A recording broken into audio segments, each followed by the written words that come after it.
Okay, good morning for those of you who are managed to get up. I notice we're down about 80% of the audience this morning. So it must have been good wine and alcohol last night. So what I'm going to do is I'm going to talk about obesity and diabetes in the brain. And this is going to be a very different presentation, probably technology that you are not familiar with, and a whole new approach to where I think we need to be going. So obesity is a big problem. We have about 400 million people worldwide with obesity. And people need to understand that this is a multi-system, multi-organ disease. It affects virtually every organ in the body. It has enormous impacts on the cardiovascular system. It is, of course, the major risk factor for type 2 diabetes, and it's associated with a whole host of cardiovascular risk factors. So it shouldn't be surprising that atherosclerotic cardiovascular complications go hand in hand with diabetes. And non-surgical weight loss and an attempt to maintain the weight loss has uniformly failed. And I said yesterday there are over 200 studies that have looked at lifestyle intervention, and quite frankly, the data really, except for, as I said yesterday, Dr. Taylor's study in the UK, has been really met with results that are not very impressive.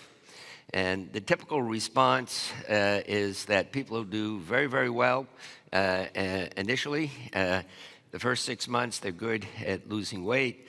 The weight plateaus, and then they regain weight. And in the United States, we have this yo-yo phenomena. People gain weight, gain weight, lose weight. And on a long-term basis, the mean body weight goes up.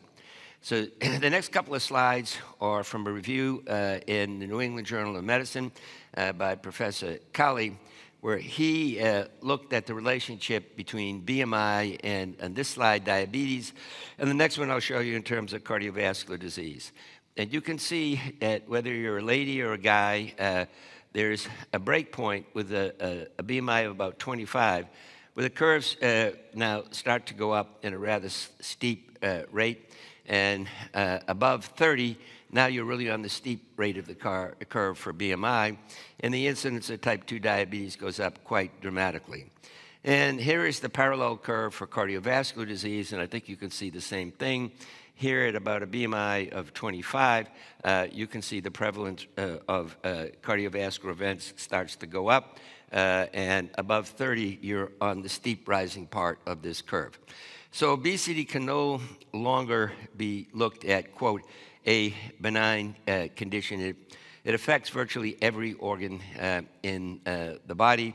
And I've just picked two, diabetes and cardiovascular disease, because those are, I think, what this meeting should focus on. So it took 2.5 million years for a prehistoric man, you see here to the left, to get to what we call sort of modern-day man. And it's taken us 50 years now for modern-day man to go back to where we started. So we've definitely gone in a very regressive state, and this sort of massive increase in body weight that's occurred throughout the world, and particularly in westernized countries, is associated with lack of activity and clearly overeating, and a dysregulation that has occurred in the brain, which I'm going to take you through, which I think is really not very well appreciated. So I showed you this slide yesterday. We actually have good treatment for people who are obese. The yellow curve is the semaglutide. The orange curve is the tirzepatide. The left side is your BMI, your percent body weight loss. The right side is your waist circumference. And you can see both drugs really have quite dramatic effects in terms of decreasing body weight and also decreasing visceral fat. So we have now entered into a whole new era of treating obesity, and for the first time, we actually have medications that work.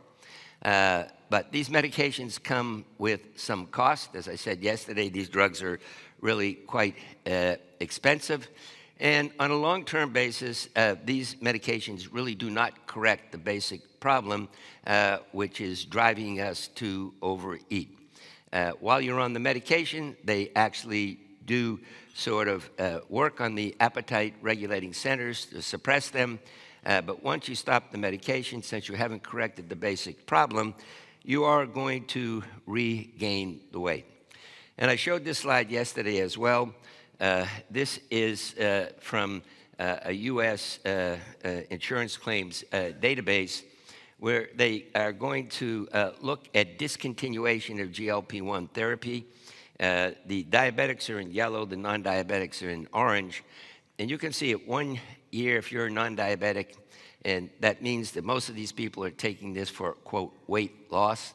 65% have discontinued, and then at year 2, 84%. And if you look at the diabetics, the discontinuation rate is still quite high, not as high as in the obese people. And I think the difference is that if you have diabetes, you consider this to be a serious disease. And you need to keep the weight off to control your glucose and all the other risk factors. So people with diabetes do a little bit better, but you can see they still have a long way to go. Now, here is the real problem. So in the first part of the curve, on the left is tirzepatide in orange, and on the right is semaglutide. And you can see that when you're on the drug for the first 20 months or 36 months, depending upon which curve you're looking at, the weight loss is quite good.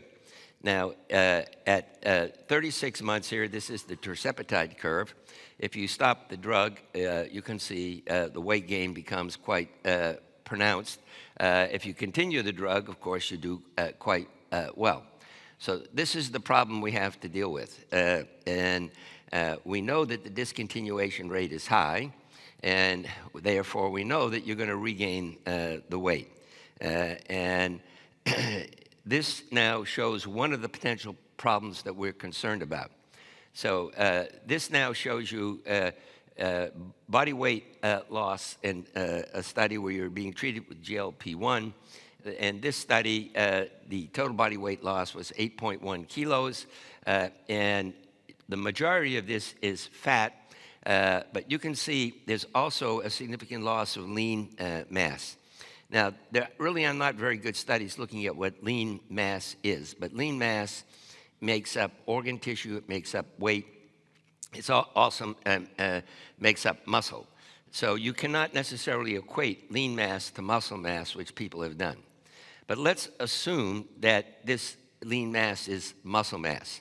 And in virtually all studies, about 31% of the total weight loss is lean mass. And I think if you're a 45-year-old typical type 2 diabetic, if you lose weight, of course, you don't need that muscle mass to carry around all the excess weight. So I think that the decrease in muscle mass in general, if you can equate lean body mass to muscle mass, is in proportion to the decrease in body weight. But there are certain populations in which this is going to be a big problem. So it's already very clear in those people who do the yo-yoing. They lose weight, they regain weight, they lose weight. When they lose weight, they lose lean body mass. When they regain weight, they don't regain the same proportion of lean body mass. So every time you go up and down, you're actually decreasing in relationship to your total body weight, the muscle mass. The other issue is in the elderly population, there's an age-related decline in muscle mass. We showed this many years ago.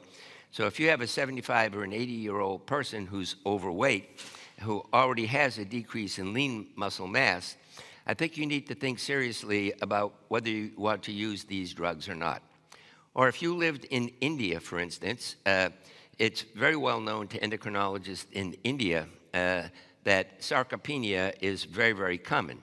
So the consume sort of a vegan type diet, which is deficient in protein, and they actually, based on their muscle, based on their body mass, have a significant disproportionate decrease in muscle mass. And Indian endocrinologists know this, so all their diabetic patients are placed on a protein supplement. So there clearly are populations where this weight loss is going to present the problem in terms of sarcopenia, and this is an area of very, very intensive investigation.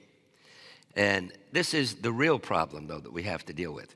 That people need to understand that when I put you on one of these GLP-1 drugs, all I did is change you from food addiction to drug addiction. So people who have a BMI of 35, I know people don't like to hear this. This is no different from alcohol addiction or drug addiction. Okay, food addiction is okay. Drug addiction is not okay. It has a lot of stigma that go with it. But the simple fact is food addiction has a lot of bad things to go with it. Diabetes, cardiovascular disease, MASH, MAFLD, gallbladder disease, pancreatitis, joint disease, cognitive dysfunction. I go on and on and on. So if you look at food addiction in terms of what it's doing to your body, it's doing some very, very bad things, and it's going to shorten your lifespan. And so when I switch you to these GLP-1 receptor drugs, all I've done is make you a drug addiction. Maybe that's a strange way of looking at it, but the simple fact is, as soon as you stop the drug, you regain all the weight. And it's very difficult to stop the drug and maintain the weight loss. 80 or 90% of people regain all of the weight. And this problem was shown very graphically in an old study with a drug called rimonabant. It never quite got to the market. But this was a drug that was being developed for treatment of obesity. And it was very, very effective. You can see placebo in terms of weight loss doesn't do very much. The rimonabant actually, over the first year, was quite remarkable. They lost about 9 kilos. But when the people signed up to do this study, they were told that if you're going to be in the rimonabant group, after a year, not knowing to you, half of the group will be switched to placebo, and the other half will continue on the rimonabant. And you can see what happened. The people who were maintained the rimonabant, they maintained the 9-kilogram weight loss.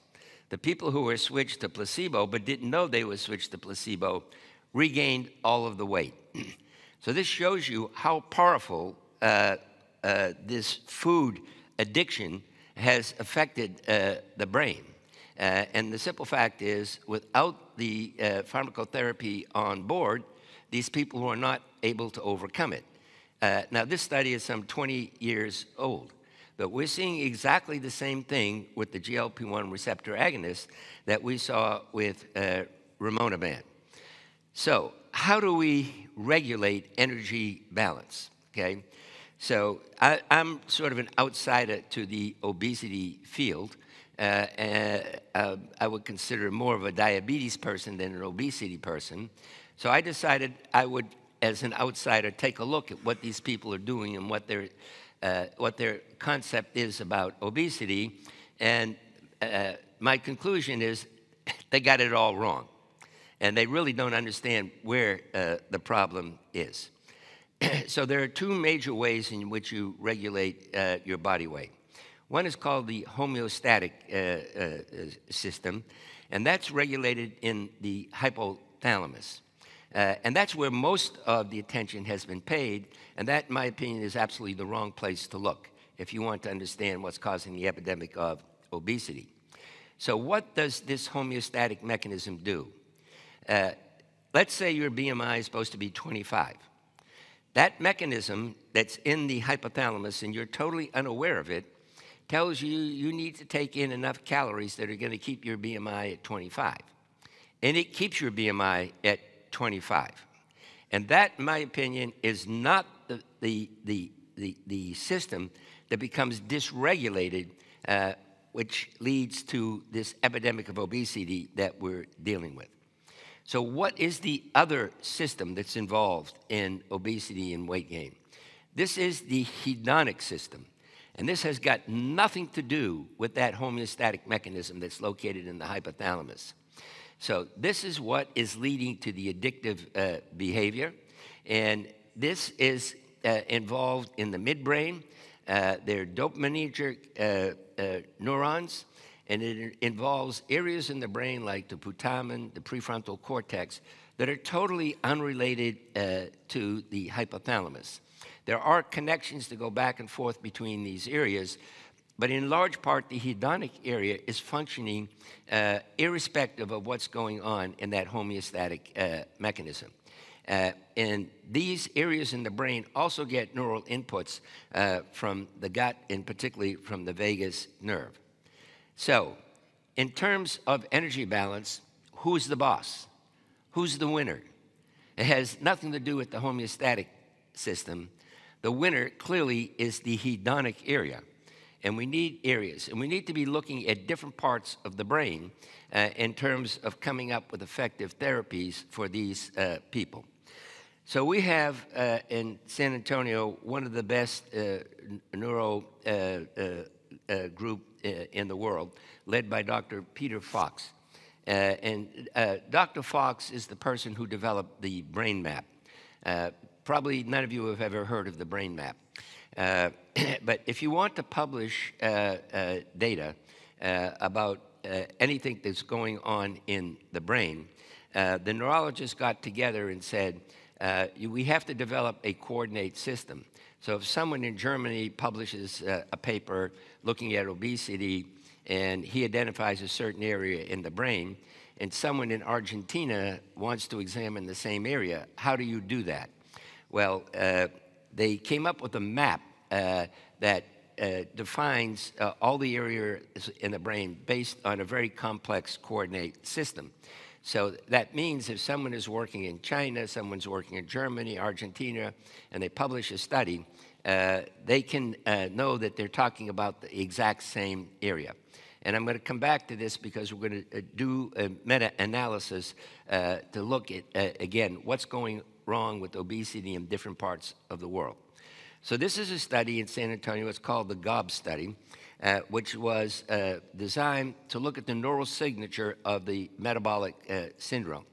So we had 208 individuals of all of Mexican-American descent.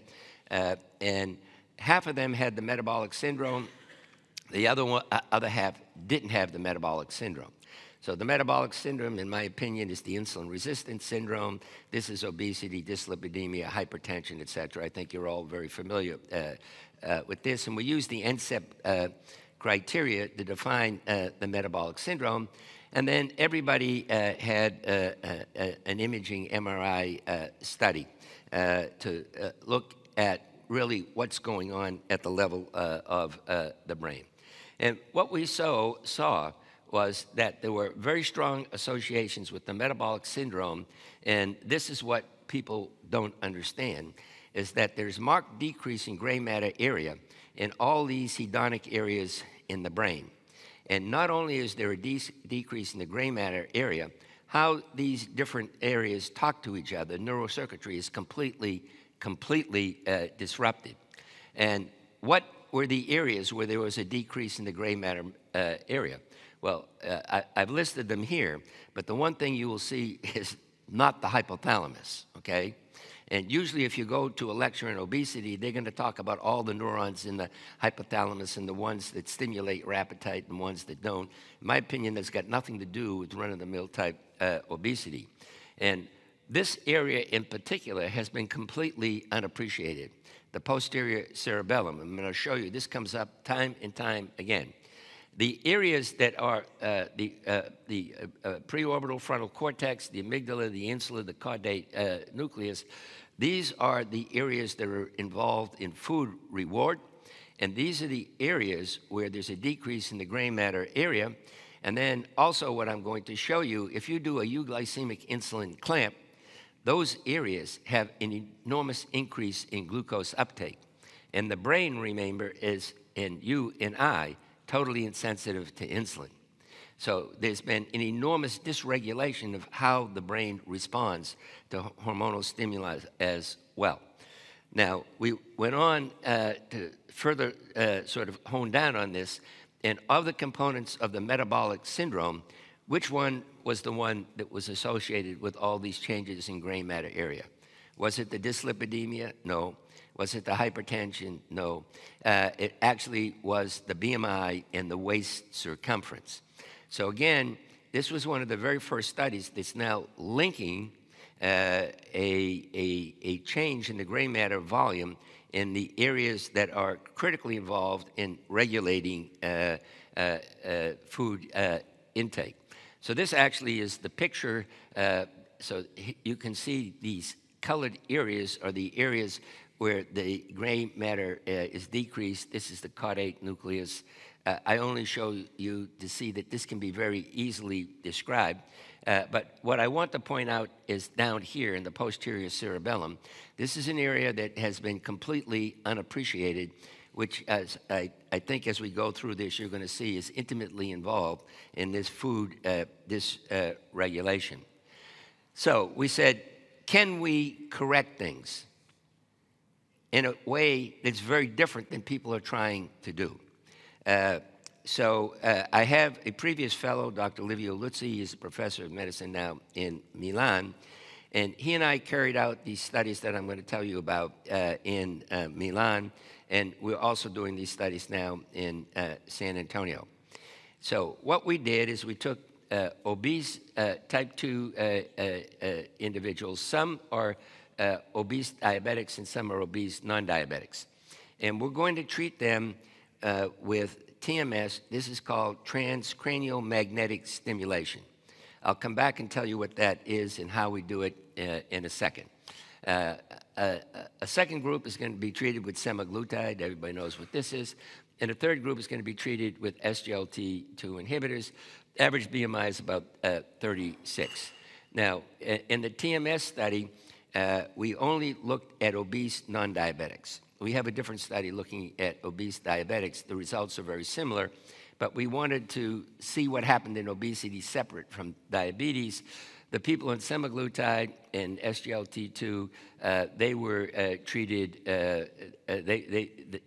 these were all obese diabetics. So the A1C in the diabetic group, of course, is going to be higher.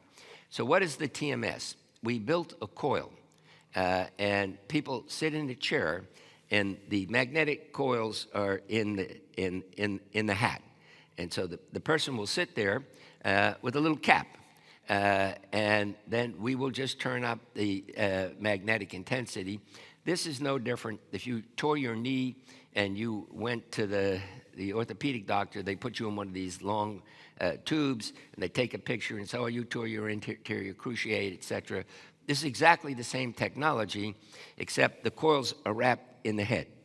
So what did we do? We treated the people Monday, Wednesday, Friday, okay?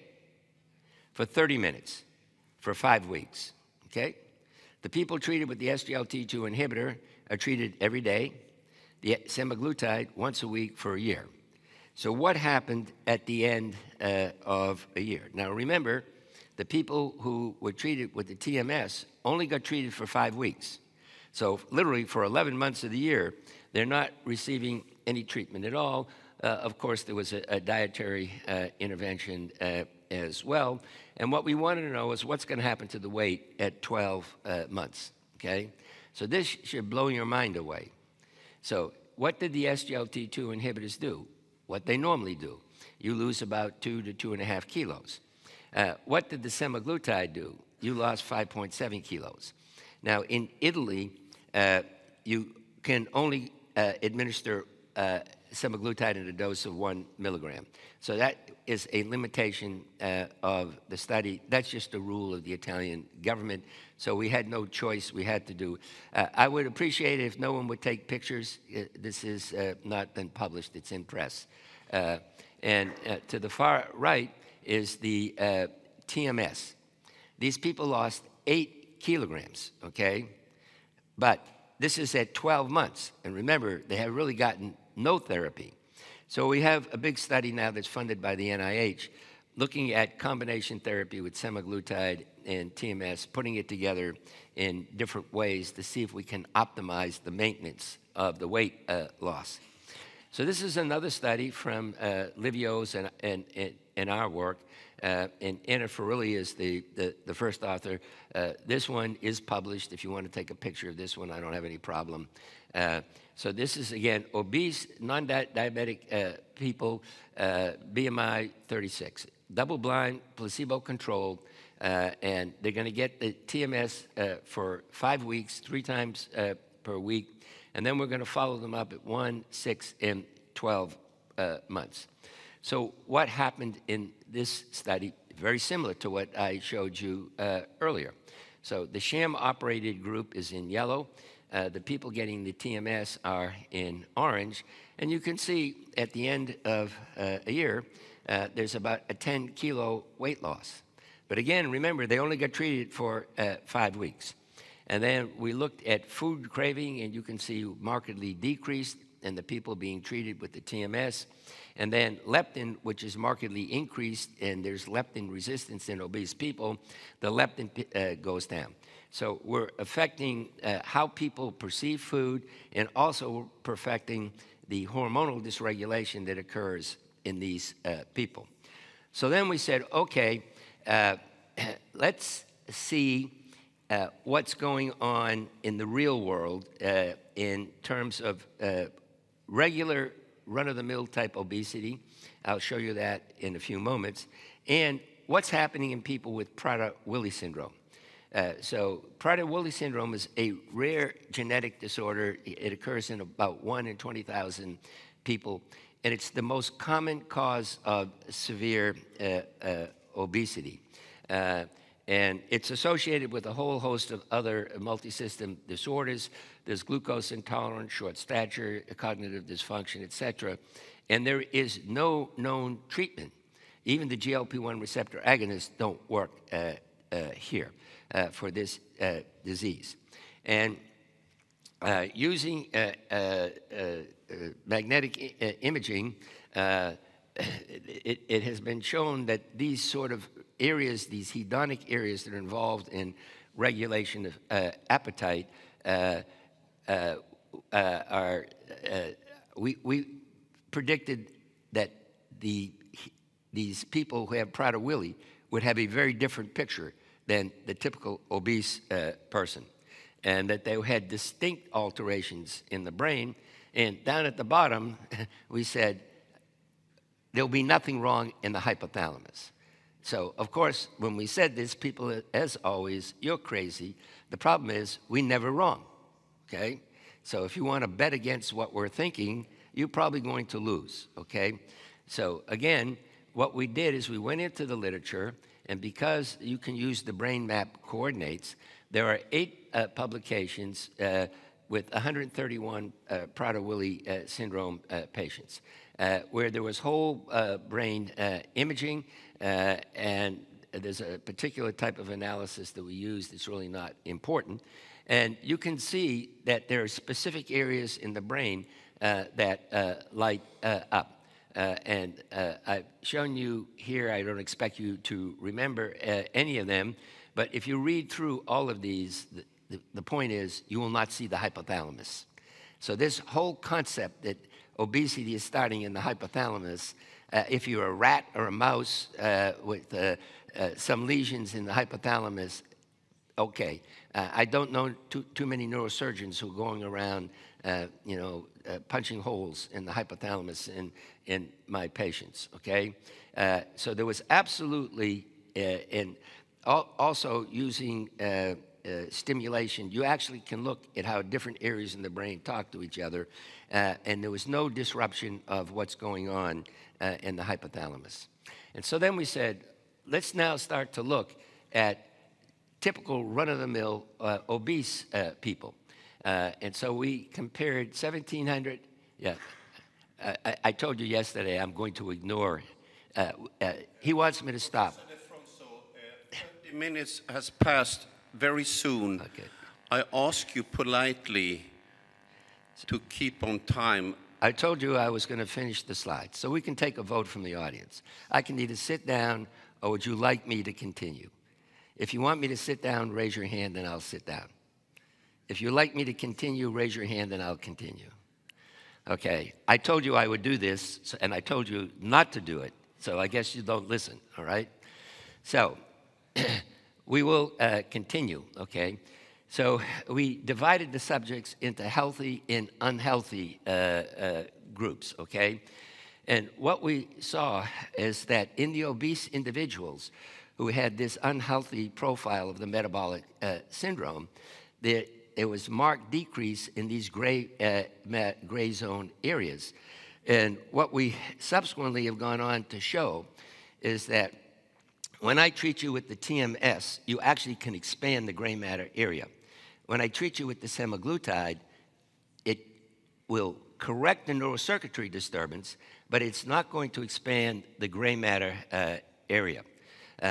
So we think that we need to start looking at different areas in the brain.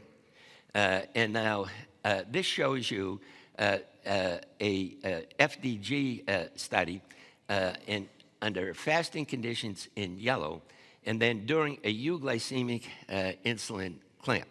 Now remember, the brain is totally insensitive to insulin. It takes up glucose just on the basis of what your blood sugar level is. And down at the bottom are multiple areas of the brain during a euglycemic insulin clamp in obese people. And what you see is this enormous increase in glucose uptake in specific areas in the brain.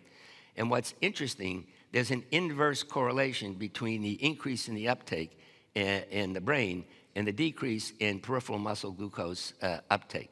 So the brain is becoming, quote, more sensitive to insulin, and it's talking in a very negative way to the peripheral tissues, okay?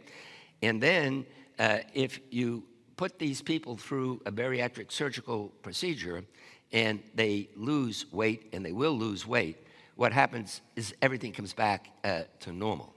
So all of the action that's going on in the dysregulation is going on in these hedonic areas in the brain.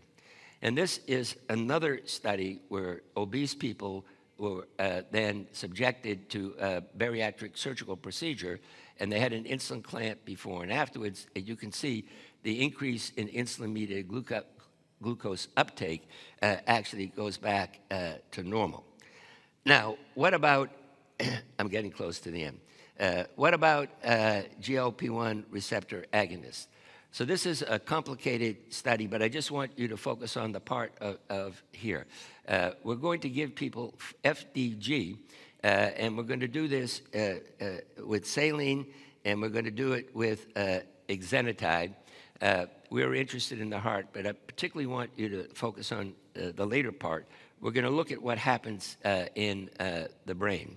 And when you do this, now you can see that in all the hedonic areas in the brain, and they're shown down here, that exenatide markedly stimulates glucose uptake, which really is something that's never been seen before.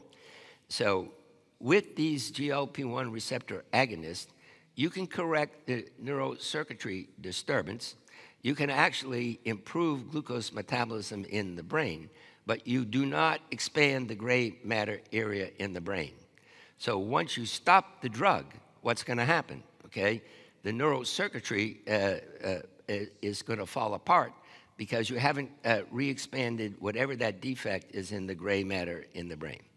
So in summary, I think everybody in this room knows that obesity is a multi-system disease, and it's associated with diabetes, a host of other bad things.